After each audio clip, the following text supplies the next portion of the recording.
ঢাকা ও ঢাকার আশপাশের এলাকার বাতাসের মান মানুষের শ্বাস নেওয়ার জন্য ঝুঁকিপূর্ণ অবস্থায় পৌঁছে যাওয়ায় সংবেদনশীল ব্যক্তিদের অতি প্রয়োজন ছাড়া বাইরে না যেতে পরামর্শ দিয়েছে পরিবেশ মন্ত্রণালয়। 10 ডিসেম্বর পরিবেশ, বন ও জলবায়ু পরিবর্তন মন্ত্রণালয় এক বিজ্ঞপ্তিতে এই কথা জানায় এবং একই সাথে সব বয়সী মানুষদের বের হলে মাস্ক পরতে অনুরোধ করে।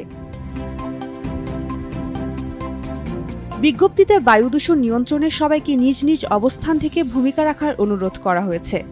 ইটভাটা, শিল্প কারখানার মালিকদের এবং সাধারণ মানুষকে 6টি পদক্ষেপ নিতে বলা হয়েছে।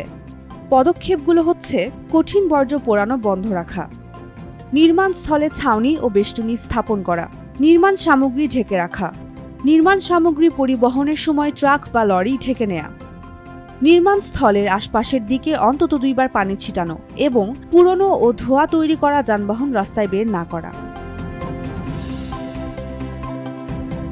আরও বলা হয়েছে, পরিবেশ অধিদপ্তরের ওয়েবসাইটে বায়ুমানের তথ্য নিয়মিত প্রকাশ করা হয়। জনগণকে এ তথ্য দেখে প্রয়োজনীয় ব্যবস্থা নিতে বলা হয়েছে এবং বায়ু দূষণ নিয়ন্ত্রণে সরকারের পাশাপাশি সবাইকে একসঙ্গে কাজ করার আহ্বান জানানো হয়েছে।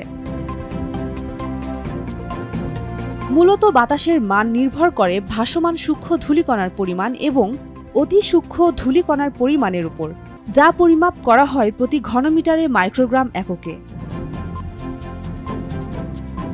এয়ার কোয়ালিটি ইন্ডেক্স 51 থেকে 100 হলে তাকে মাঝারি বা গ্রহণযোগ্য মানের বায়ু হিসেবে বিবেচনা করা হয়। 101 থেকে 150 স্কোরকে সংবেদনশীল গোষ্ঠীর জন্য অস্বাস্থ্যকর ধরা হয়। স্কোর 151 থেকে 200 হলে তা অস্বাস্থ্যকর বায়ু। স্কোর 201 থেকে 300 হলে তাকে খুবই অস্বাস্থ্যকর বায়ু ধরা হয়। 301 থেকে তার উপরের স্কোরকে দুর্যোগপূর্ণ বা ঝুঁকিপূর্ণ ধরা হয়। বায়ুর মানমাত্রা নির্ধারণকারী সংস্থা যুক্তরাষ্ট্র এয়ার কোয়ালিটি ইন্ডেক্স AQI অনুযায়ী গত কয়েকদিন ধরেই ঢাকার অবস্থান 1 থেকে 5-এর মধ্যেই ঘুরছে। এর মধ্যে 4 ডিসেম্বর সকালেই বায়ু দূষণের মাত্রার দিক থেকে শীর্ষ অবস্থানে ছিল ঢাকা। উম্মে রুম্মান ক্রান্তি, ডেইলি সান।